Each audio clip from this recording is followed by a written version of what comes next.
Baygon setengah gelas. Antimo 16. Yang ada di kamar gua ada itu ya kan. Jadi mau nggak mau ya daripada gua harus keluar lagi beli-beli. Kayak gua mau lompat dari gedung kayak gua takut ketinggian. Nyilet di nadi, aduh kayak pedes banget tuh lama mati gitu mikirnya gua. Kayaknya kalau gua minum Baygon sama Antimo gua ketiduran kali kan kita minum Antimo 1 2 aja kan tidur kan. Nah ini 16 berarti gua bener-bener bablas kali ini gitu. Nggak kerasa. Tapi memang bener-bener pada saat itu gua nggak ngerasa apa-apa, yang ngerasa cuma kebakar doang. Kayak nggak nyampe semenit, kayak kebakar dari ujung kaki sampai atas, wah, bek blank.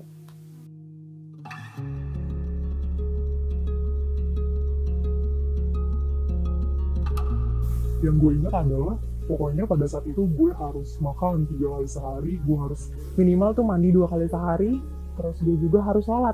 Karena gue pikir ketika mental gue sakit, jangan sampai fisik gue juga sakit gitu. Karena gue nggak bisa nih mikir gitu. Setidaknya kebutuhan dasar gue terpenuhi dulu supaya gue bisa mikir, supaya gue bisa tahu apa yang harus gue rencanain gitu. Kami akan mencoba menghubungi layanan sejiwa dari Kemenkes di hotline 119-8.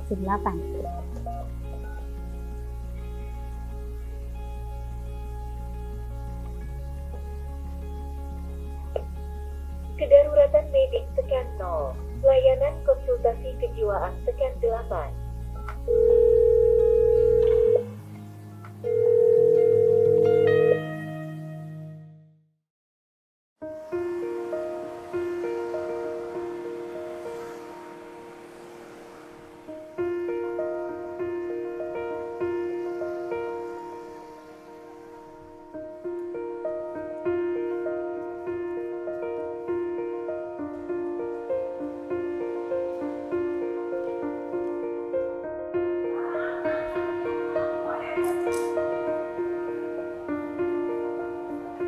Kesehatan mental menjadi isu penting yang sering dibahas, begitu juga di media sosial. Banyak orang dengan mudah menyebut dirinya mengalami mental illness, sakit mental, depresi, cemas, tidak percaya diri, dan sebagainya. Faktanya, riset kesehatan dasar mencatat hingga tahun 2018, lebih dari 19 juta penduduk usia di atas 15 tahun terkena gangguan mental emosional. Sementara lebih dari 12 juta orang berusia di atas 15 tahun diperkirakan mengalami depresi. Kasus bunuh diri akibat masalah kesehatan mental pun selalu lebih dari 100 orang tiap tahunnya sejak 2010 hingga 2018. Pencegahan terkait ini sudah seharusnya menjadi perhatian baik kita sebagai sesama manusia pun dari pemerintah.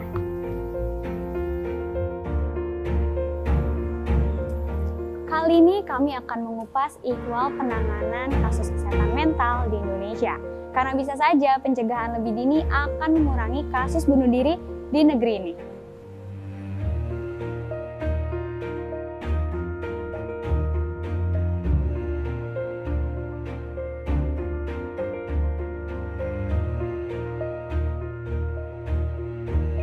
Kami akan menemui Lukman Laksmana alias Buluk, vokalis band rock Superglad di Cilandak, Jakarta Selatan.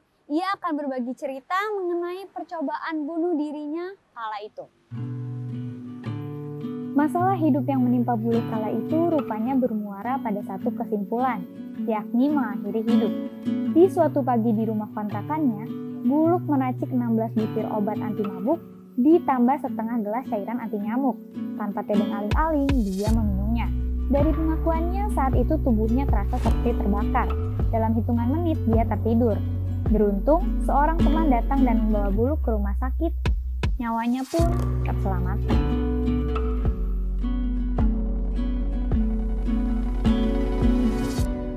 Ceritain di kondisi apa yang membuat abang tuh trying suicide itu tuh?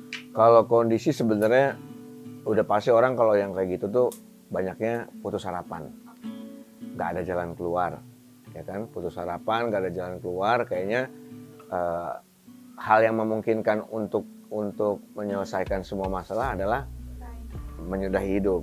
Nah, jadi pada saat itu gue pun begitu, aduh gue udah putus harapan, gue udah kayaknya udah nggak ada jalan keluar lagi, sampai akhirnya udahlah, kayaknya mati udah paling bener. Jadi itu yang gue lakukan, udah deh. Hajar, tes bunuh diri, hidup. nggak ada itu. Emang sudah garisnya belum waktunya. Sudah garisnya ditemukan sama teman abang ya. Yang ngambil charger Type C. Type C, dia mau balik tuh gara-gara dia nelponin gua nggak diangkat-angkat. Mau langsung datang nih. Itu pun dia tadinya mau ngambil si Astar siang atau sore aja deh dimikirnya gitu kan. Cuman ternyata dia harus ada kerjaan kantornya dan handphonenya mati. Mau nggak mau dia ambil chargeran gitu. Urgent tuh ya. Akhirnya dia bener-bener urgent jam 10 pagi dia ke kosan gua ngambil ngelihat gua udah tergeletak dan berbusa. Akhirnya chargeran nggak di-charge handphonenya, dia ngurusin gua ke rumah sakit. Berapa hari tuh bang? Pas sampai abang sadar gitu udah selang. Sehari. Jadi gua tuh jam 10 pagi, nggak sehari sih, jam 10 pagi gua ditemuin dibawa ke rumah sakit kurang lebih jam 11 jam 12-an. Jam 10-11 malam pun gua udah sadar tapi masih lemes. Kondisinya masih di UGD waktu itu. Nah, sampai akhirnya besokannya udah masuk ke kamar, udah mulai pada ngejenguk deh teman-teman satu-satu tuh kayak gitu. Masalah kesehatan mental juga dialami Fitri. Walaupun ia belum sempat berpikir untuk mengakhiri hidup, namun ia mengaku bahwa satu permasalahan dalam hidup mampu mengoyak akal sehatnya. Menyadari itu terjadi, Fitri mencari pertolongan. Beruntung dia mempunyai teman bicara yang bisa mengerti keadaannya saat itu. Temannya pun menyarankan agar Fitri melakukan konseling. Atas permintaan yang bersangkutan, kami memutuskan tak menampilkan wajah Fitri, suaranya pun kami samarkan.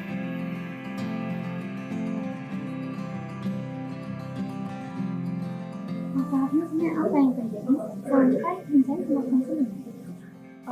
Pada saat itu seminggu sebelum dari tanggal 27 Februari itu ada satu masalah eksternal yang ngebuat aku jadi nggak bisa berfungsi istilahnya gitu ya, nggak bisa berfungsi seperti biasanya gitu. Keseharian aku terganggu, lalu aku juga mungkin dari sisi tidur aku jadi kurang, sangat bahkan even pas lagi aku tahu kabarnya gitu ya, aku nggak bisa tidur sama sekali. Terus juga ketika aku susah konsentrasi dan pada saat itu juga aku selama seminggu itu nggak masuk kuliah gitu. Karena memang untuk diajak berkompromi gitu ya, otak aku tuh memang bener-bener susah banget gitu pada saat itu. Dan ketika teman aku nanya, aku curhat sama teman aku, terus teman aku nanya, emang selama seminggu tuh lu ngapain aja sih gitu ya? Terus aku bilang, kalau boleh jujur, gue nggak ingat gue ngapain aja selama seminggu itu. Gitu. Berarti kondisinya sekarang udah pernah mencoba untuk ke teman-teman gitu, ke terdekat gitu, keluarga, ke temannya sampai baru ke satu person. Aku sempat nanya ke teman, waktu teman dekat kuliah gitu ya. Terus aku sebenarnya cuma konsultasi ke orang itu aja gitu, karena emang dia teman dekat aku percaya. Coba aja gitu, lo konseling gitu ke psikolog. Sebab dan akibat yang dialami keduanya tentu saja berbeda. Percobaan bunuh diri yang dialami Buluk bisa saja terjadi pada Fitri. Begitupun sebaliknya. Buluk bisa saja tidak pernah merasa lidah seperti terbakar jika saja semua permasalahan hidup yang membuat dia melakukan itu tidak berlarut-larut dan dipendam sendirian. Sosok teman yang muncul pada kasus Fitri misalnya. Hal itulah yang coba difasilitasi oleh layanan e-sharing yang diprakarsai Yayasan Sehat Mental Indonesia atau Sehat Mental ID. Oke, iya ya, teman di sana ya? Oke. Saya sudah janjian dengan Agatha Gita, yaitu peer counselor dari Sehat Mental ID. Agatha merupakan satu dari sekian konselor yang menangani curhatan para user. U-Sharing adalah layanan gratis dari Sehat Mental ID. Pelayanan berbasis chat di media sosial ini bertujuan untuk menjadi pendengar yang baik. Peer Counselor di balik layanan U-Sharing berbasis S1 Psikologi. Berbekal ilmu dari tempat berkuliah, mereka meluangkan waktu dan tenaga demi menjadi tempat sharing para pengguna layanan yang menemui titik buntu dalam kesehariannya. Kalau kita ngechat, aku kan nyoba nih. Pas nyoba itu suruh ngisi form. Nah, form ini untuk apa dan isinya apa aja sih? Oke, kalau formnya sendiri sebenarnya untuk memudahkan sih ya, untuk memudahkan kita sebagai peer counselingnya untuk melihat nih dan mengetahui gitu kira-kira orang yang mau bercerita ini akan cerita tentang apa sih gitu. Jadi setidaknya kita ada gambaran gitu untuk yang nanti penanganannya seperti apa gitu. Di situ juga ada beberapa identitas untuk si yang mau cerita sendiri gitu ya, seperti mungkin nama atau inisial, terus ada jenis kelamin, ada juga usianya gitu. Sama nanti ketika mereka bilang misalnya masalah atau kendala yang mereka hadapi, nanti bisa dinilai juga nih seberapa mengganggunya gitu. Oke, berarti kan di situ ada usia nih. Nah, kalau terkait usia sendiri rata-rata selama ini umur berapa nih Kak? Oke, kalau usia sendiri sebenarnya bervariasi, tapi memang sejauh ini cukup banyaknya di usia 15 sampai 20 tahun gitu. Berarti kisaran 15 sampai 20 tahun itu usia produktif nih. Iya, betul. Nah, berarti kira-kira cerita apa sih yang mereka bagi ke kakak nih share dari susah tentang apa? Oke, sebenarnya ceritanya sih banyak banget gitu ya, bervariasi pastinya tentang kehidupannya mereka gitu. Mulai dari mungkin masalah dengan hubungan orang-orang di sekitar, mungkin seperti pertemanan, kemudian seperti hubungan dengan pasangan gitu, atau mungkin dengan keluarga gitu. Bisa juga cerita tentang mungkin pendidikan juga gitu, atau mungkin tentang diri mereka, misalnya mereka lagi kurang percaya diri nih menghadapi sesuatu, atau mungkin mereka yang lagi stres banget nih gitu. Ya bervariasi sih, ada juga yang mungkin cerita tentang keuangan gitu, jadi mau ada diskusi aja sih, diskusi-diskusi ringan gitu, itu juga ada juga yang cerita kayak gitu. Nah, berarti nih sejauh ini kan udah cukup banyak berarti ya yang kakak tanganin. Itu kisah paling menarik nih dari atau paling berkesan buat kakak dari semua teman-teman yang udah curhat tentang apa? Oke, kalau kisah paling berkesan waktu itu aku pernah mendengarkan cerita gitu ya dari salah satu ya aku bisa bilang remaja gitu. Jadi memang dia itu merasa kurang percaya diri gitu. Terus aku tanya, maksudnya kurang percaya dirinya kenapa segala macamnya. Nah, setelah dia cerita segala macamnya, itu dia sempat cerita juga kalau misalnya di rumah itu hubungannya dengan orang tua seperti apa gitu, cara orang tua memperlakukan dia seperti apa gitu. Nah, di situ mulai kelihatan tuh, maksudnya apa yang hal-hal mendasar mungkin ya yang bisa membuat anak jadinya kurang percaya diri gitu. Terus aku juga tanya maksudnya hubungan dengan temannya seperti apa gitu. Nah, dia ini memang punya teman-teman yang suportif banget. Jadi teman-temannya selalu berusaha ngeyakinin dia kalau misalkan memang dia bisa gitu. Dia itu ya walaupun mungkin hubungan sama keluarganya nggak terlalu baik nih, mungkin cara orang tua meyakinkan dia mungkin nggak sesuai dengan apa yang dia pengen gitu. Jadinya di situ ya cuma sekedar diskusi aja sih gitu, sama memberikan pengertian juga gitu. Kalau mungkin ada beberapa hal dalam hidup itu yang memang nggak bisa selalu berjalan sesuai dengan apa yang kita inginkan gitu ya.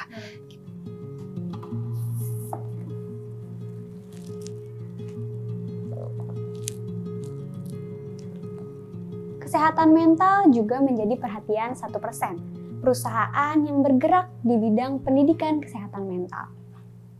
1% memberikan 2 jenis layanan, yaitu konseling dan juga mentoring.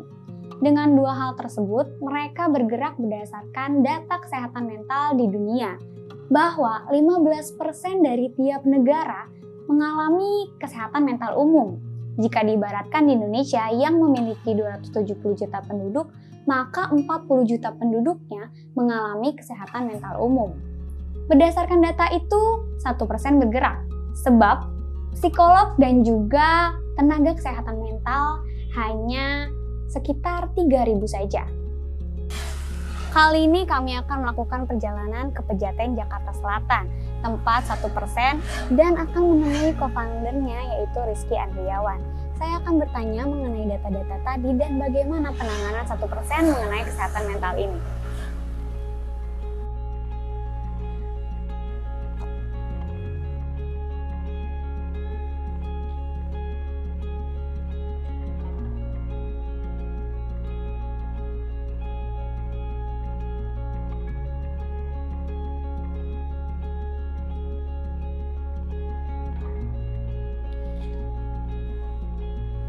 Bisa diceritain nggak nih 1% ini layanan konselingnya itu bagaimana sih? Dan kan ada beda tuh yang 2 enak aku ya. Itu bisa ceritain nggak gimana bentuknya? Kita punya dua tipe, ada yang kita sebut sebagai konsultasi bersama mentor, sama ada yang namanya konseling psikologis. Dua tipe tuh ya. Ada dua tipe. Yang sama psikolog dan satu lagi Mentor, betul. Nah, apa beda yang signifikan dari dua itu? Sebetulnya gini, kenapa kita bikin yang nggak sama psikolog gitu ya? Itu ya kita sama-sama tahu lah, jumlah psikolog dan psikiater di Indonesia tuh dikitnya bukan main gitu. Itu berapa? 1:13.000 gitu kan? 1:13.000 kalau sehari itu dihandle 4 orang, dia kerja setiap hari selama setahun, itu cuma berapa? 1.400, nggak akan nutup gitu. Nah, kalau untuk sejauh ini kan udah 2 tahun ya, 1% sendiri. 1 tahun lebih dikit. Mau 2 tahun ya? Masih lama 2 tahunnya. Nah, untuk angkanya sendiri udah berapa banyak sih orang yang terbantu dengan layanan ini kalau Kak Rizky sendiri sebagai founder? Gue sih nggak bisa nyebut, gue nggak boleh nyebut angka pasti ya, cuman Kiraan. ini kamu ngambil konsultasi. Iya, konsultasi aja, fokus ke konsultasi. Kayaknya hampir sekitar 50.000 gitu deh. Oke, 50.000 ya. Itu berarti jangkauan seluruh Indonesia ya? Indonesia, wah itu bahkan awal-awal tuh customer kita banyaknya bukan dari Indonesia. Ini orang-orang Indonesia yang di luar. Karena isunya ini sih, kebanyakan ya mereka kan di sana kan adaptasi itu tidak segitu mudahnya ya, apalagi kalau culture-nya beda banget kan. Masalah adaptasi itu tinggi banget. Jadi ya udah. Awal kita mereka. Terus baru yang sekarang nyebar ke seluruh Indonesia karena udah banyak. Pertama kita dari YouTube dulu kan, terus habis itu yang ternyata yang banyak nonton tuh adalah orang-orang Indonesia di luar negeri, ya anak-anak PPI gitulah. Kanal YouTube 1% lah yang menjadi pintu masuk bagi Fitri untuk menjalani konseling. Fitri mulai mencari tahu dan konseling perdana pun berhasil dilakukan selama 60 menit.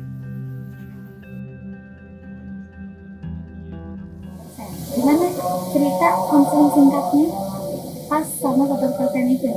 Perasaan kakak kan punya masalah berat yang 1 minggu itu, pas konseling rasanya gimana kalau Selama 60 menit aku ngerasa sangat amat dimengerti, terus juga setiap cerita yang aku ceritain, karena gini, aku punya masalah, aku butuh bantuan gitu, jadi aku bakal ngeluarin apa yang aku harus keluarin gitu. Nah, ketika dalam proses aku cerita, psikolognya sangat berempati buatku, terus juga ngedengerin aku, dan emang apa ya, karena pada saat itu aku pakai layanan video call gitu ya, jadi memang kakak dari psikolog ini sangat memperhatikan aku, terus juga lebih ini kali ya, kalau misalnya voice call beda gitu ya sama video call, sangat nyaman sih, dan itu yang bikin aku nanya ke psikolognya apakah aku butuh untuk psikolog konseling lanjutan gitu. kita dibalikan itu ke kakak ya? Konseling lanjutan? Iya gitu, karena Kakak atau tidak, apa cukup waktu itu?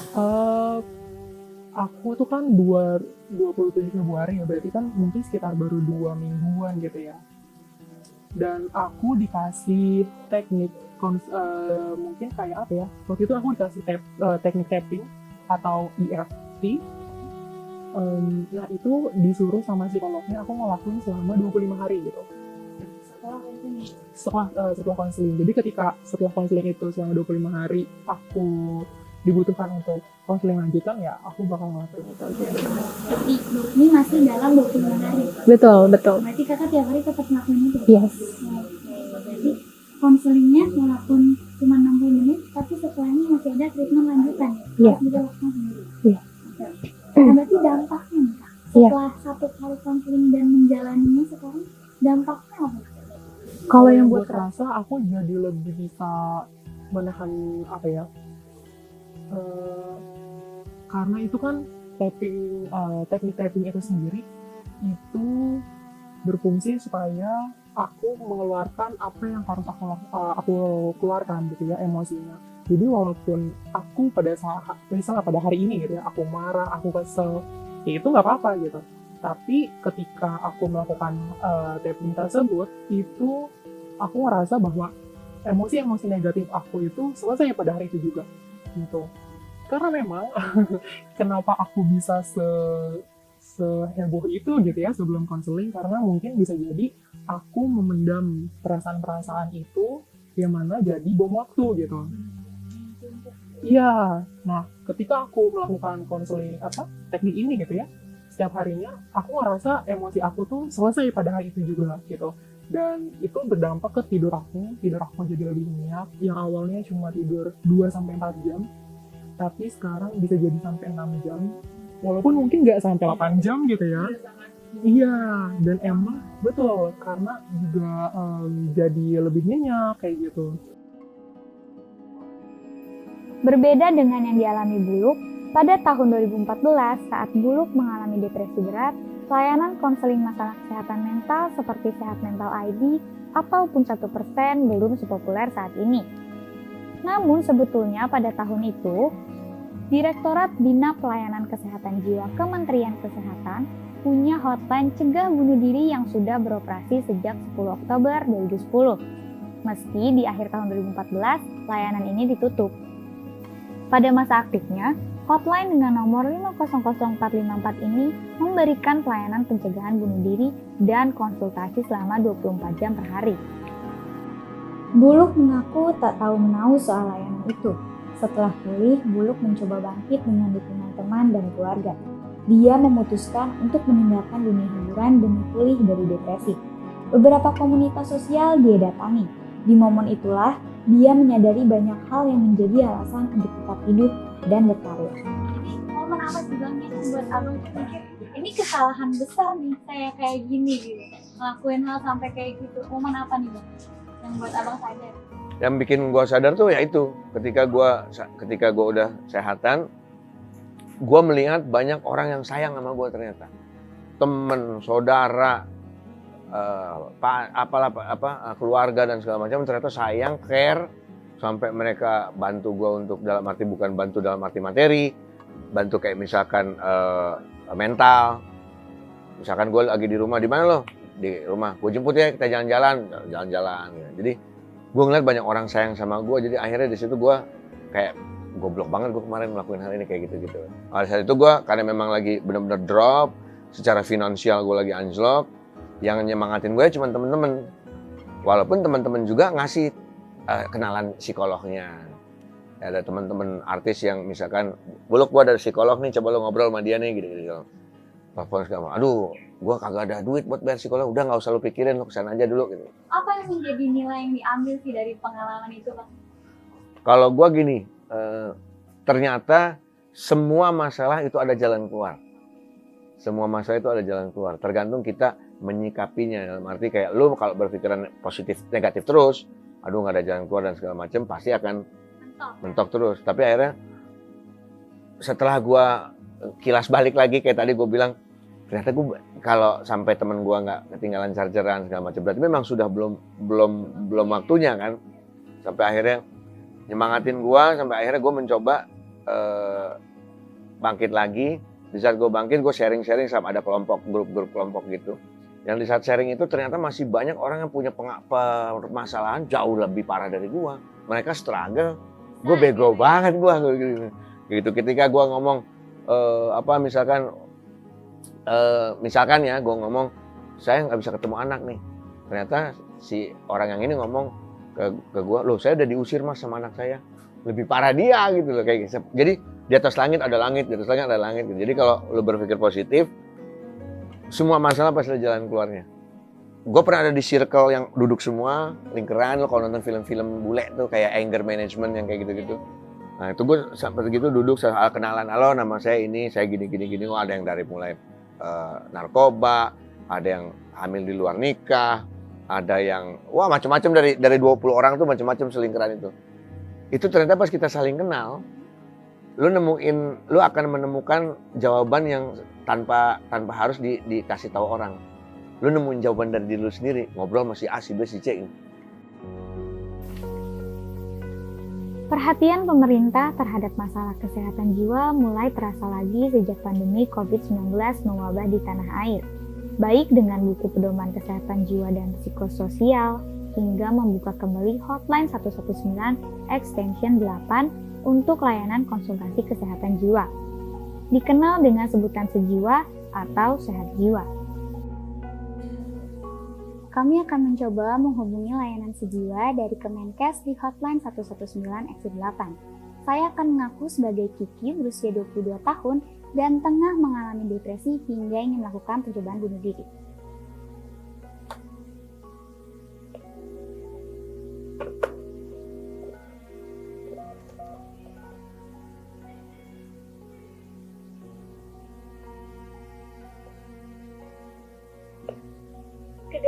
medik tekan 0. Layanan konsultasi kejiwaan tekan 8.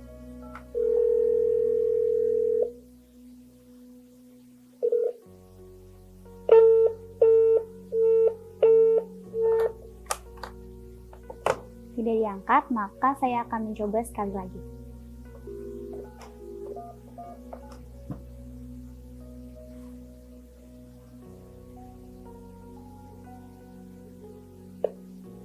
Kedaruratan medik tekan 0. Layanan konsultasi kejiwaan tekan 8.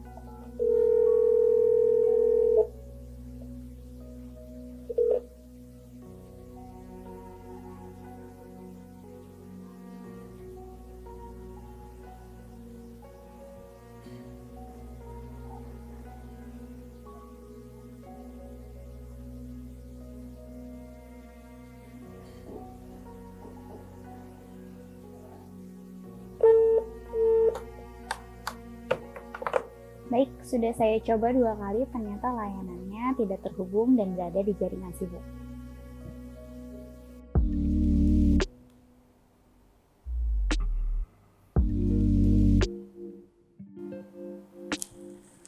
Permasalahan kesehatan mental di Indonesia mungkin tidak akan pernah selesai. Namun di era yang sekarang, permasalahan yang dialami oleh Buluk juga Fitri bisa saja tidak terjadi jika penanganannya lebih baik.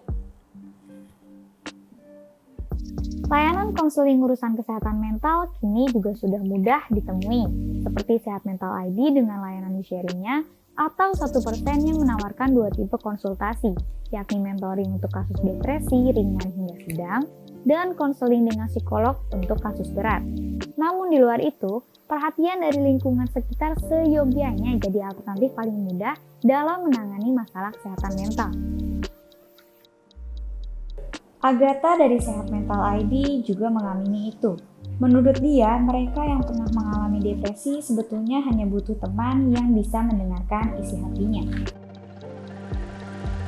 Yang paling berguna banget ya untuk kehidupan sehari-hari lebih ya. Itu lebih ke mendengarkannya sih gitu. Karena untuk saat ini pasti semua orang pengen cerita gitu ya, cerita tentang dirinya, kehidupannya gitu. Nah, tapi jarang banget nih sebenarnya ada orang-orang yang setidaknya mau mendengar aja gitu. Dan mendengar itu menurut aku lebih sulit dibandingkan untuk berbicara gitu. Jadi yang bisa benar-benar aku terapkan di kehidupan aku dan berdampak banget cukup besar gitu ya, itu lebih ke mendengarkan orang sih gitu. Jadi kalau misalnya orang yang nggak cerita, mungkin dia sekedar menyampaikan pendapat dia atau enggak ya sekedar merasa tuh, jangan sampai orangnya marah nih, tapi kita nggak paham marahnya ini kenapa gitu. Terus tiba-tiba kita ikut marah juga kan, nanti masalahnya nggak selesai gitu ya. Jadi lebih ke situ sih, lebih ke mendengarkannya gitu. Karena kalau di sini kan memang bukan kita memberikan saran ya, tapi lebih ke mendengarkan terus berdiskusi aja gitu.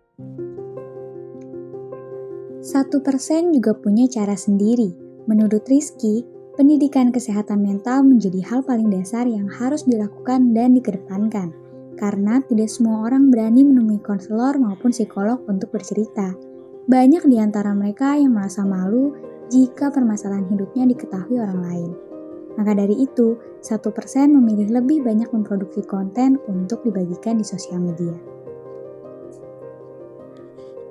Kita percaya bahwa yang namanya kesehatan mental, itu tuh nggak selalu konsultasi. Sebetulnya gini, kalau misalkan dilihat-lihat ya, produk kita yang paling gede itu tuh adalah konten. Nah, edukasi-edukasi kayak gitu yang nggak ada selama ini di Indonesia gitu. Of course ada yang berusaha melakukan, tapi itu nggak banyak yang sukses gitu. That's why kita masuk di situ. Kita mau ngedidik tuh mulai dari hal paling basic, hal paling kecil aja. Kayak misalnya kita kalau misalkan sakit fisik gitu ya, itu pasti nggak enak badan dikit, kita do something gitu kan buat badan kita. Tapi kalau ngomongin masalah mental ya, kita nggak enak dikit, kita diemin aja. Kita stres gitu kan, kita lagi galau, kita lagi kepikiran sesuatu nggak selesai, kita lagi cemas, kita nggak treat itu gitu. Jadi dimulai dari orang perlu awareness dulu sebetulnya bahwa kesehatan mental itu ya perlu dirawat juga gitu kan ya. That's why kita nge-push dengan konten. Tapi tentu saja di luar daripada konten itu sendiri, kita ngerti bahwa ya udah sama kayak kesehatan fisik kan, ada hal-hal di mana lu butuh dokter. Buluk tak menampik kehadiran layanan-layanan ini bisa membantu mereka yang mengalami permasalahan mental. Dia berharap layanan-layanan ini kemudian bisa dikenal oleh masyarakat luas, setidaknya saat seseorang mengalami sesuatu seperti dirinya. Orang tersebut bisa memakai layanan itu untuk menceritakan permasalahannya hingga mampu menyadari kalau hidup berarti. Dan konseling penyintas di luar yang suicidal, yang bunuh diri, sangat bagus untuk yang broken home. Buat gue itu harus ada tuh psikolog-psikolog yang anaknya udah orang tuanya entah di mana kayak gitu-gitu. Wah, itu harus ada. Banyak banget. Sekarang orang anak-anak muda sekarang udah nggak kena sama narkoba, tapi kan yang broken home itu malah lebih banyak daripada ke mental, lebih ke mentalnya daripada ke ini. Nah, broken home juga bisa menyebabkan keputusasaan. Penting itu. Fitri bisa jadi beruntung karena mengalami permasalahan mental di masa kini, di mana setiap orang tak ragu lagi menyatakan keresahan ke muka umum. Langkah yang diambil Fitri bisa menjadi contoh bagi kita semua jika suatu waktu mengalami depresi atau bahkan memiliki keinginan untuk mengakhiri hidup. Dia pun bangga dengan dirinya yang berhasil menemukan jalan keluar. Karena tak mudah memang lepas dari diri yang terkungkung rasa cemas dan depresi. Permasalahan kesehatan mental di Indonesia dan penanganannya di era digital menjadi sebuah paradoks, di mana kemajuan teknologi memperparah hal itu, namun menawarkan juga sebuah solusi.